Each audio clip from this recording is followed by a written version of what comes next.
Update 7 days later. Firstly, thank you to those who helped me get to my husband's iCloud backups through an old iPad. I wasn't expecting much from Reddit, but I got valuable practical advice, and I appreciate it. There were no crazy, or even suspicious messages. I've searched for over 100 terms and scrolled back over years. I saw a side of them both I wasn't expecting, but nothing that explains the claim that I unalived Laura over their chats. Nothing to suggest he was cheating. Absolutely nothing to suggest incest. I repeat, no incest. No weird gaps where deleted conversations or a switch to another app would fit. Just siblings making plans, sending memes, and gossiping. They said unexpectedly horrible stuff about a few people, but not me. It was a sort of relief, but it raised more questions than it answered. I sought legal advice, also from Reddit, after posting here. Turns out my options are divorce him or sit down. I contacted my community mental health team, who said they'd reach out, but made it clear it wasn't urgent.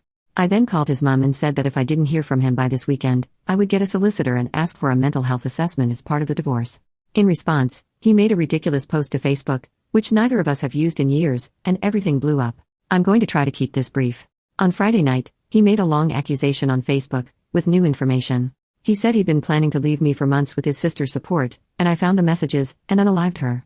The coroner has reopened the case and the police are preparing to arrest me, and he needs to make sure people know before the trial stops him talking about it. It was well written and seemed vaguely plausible. He messaged people links so it got some attention. We live in our hometown, and have a large circle of friends because we've been here all our lives. People I haven't spoken to since school were reaching out to me asking what the heck was going on. It was madness.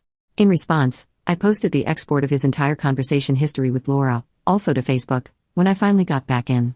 I linked to the chat along with a post explaining my side, and noting that I had changed my ex's iCloud and Apple passwords, and that if he wanted them back, he should comment on my post and update his own, admitting that he was lying. He eventually did. When I started getting messages about his post, I panicked, and changing his password seemed important to preserve everything because he'd know I had access.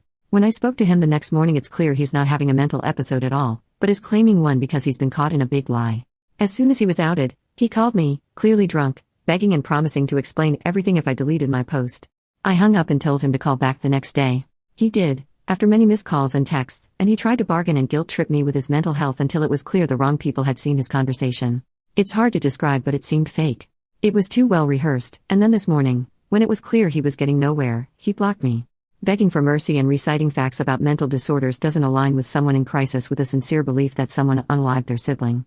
The question of why he did all this remains unanswered, and he will not be getting his passwords until it is. The legal advice subreddit said that this stuff is technically illegal, but it's beneath a court to take action.